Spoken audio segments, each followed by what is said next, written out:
আমার কাছে এখন একটা সেট আছে 2165। এই সেটটা চার্জটা হচ্ছে না, সেটটা বন্ধ হয়ে যায়।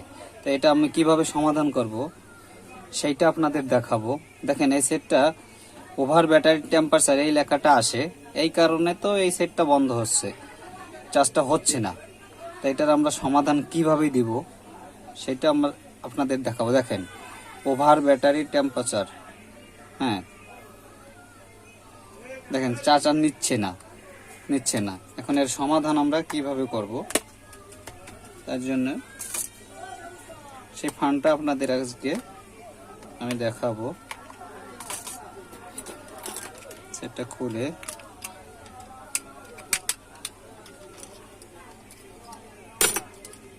ফেললাম। বন্ধুরা দেখেন এখানে কোনো এক টেকনিশিয়ান ভাই কাম করছে, না হওয়ার বিদায় আমার কাছে এসেছে। এখন আমি এটাকে কিভাবে সমাধান দেব, তো আমি মনে করি এইখানে যদি আমরা একটা 10 কিলো হোমসের একটা রেজিস্টার লাগাই তাহলে এটা সমাধান হয়ে যাবে। আর যদি ওই 10 কিলো হোমসের সমাধানটা যদি না হয় তাহলে এইখানে দেখে রেজিস্টারগুলো এইখানে যে কোনো একটা নষ্ট হইতে পারে। তবে আমি 10 কিলো হোমসটা রেজিস্টারটা দিয়ে দেখি যে এটা সমাধান হয় কি না। দেখেন তার জন্য আমরা এই নোকিয়া সেটের এইখান থেকে একটা আমি দেখেন 10 কিলো হোমস, হ্যাঁ এটা হলো 10 কিলো হোমস, এখান থেকে আমি নিয়ে নিলাম। এটা কিভাবে মাপবেন সেটাও আপনাদের দেখাই। দেখেন 20 কিলো হোমসে রাখবো, রাখার পরে দেখেন আমি দুটো দুই ধরে ধরলাম। দেখেন 11.44 বা 10 12। হ্যাঁ আমি এই রেজিস্টারটা লাগাবো।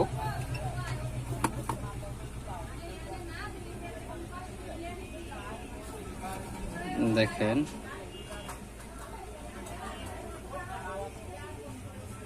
এই গ্রাউন্ড মানে মাইনাস যে চিহ্নটা ব্যাটারির পজিটিভ লাইনে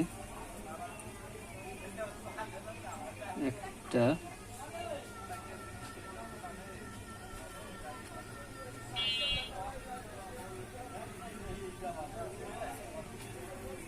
লাগালাম, আর একটা মাঝখানে যে পিনটা ভিভিএস এইটাই লাগালাম।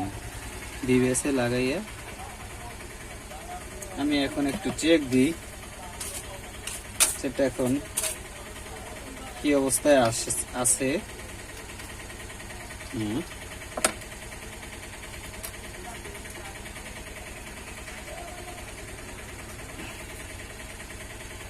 বন্ধুরা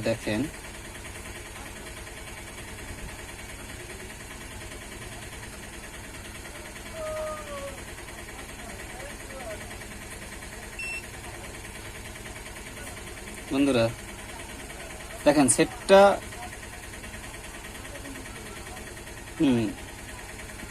দেখেন ধরে রাখছি।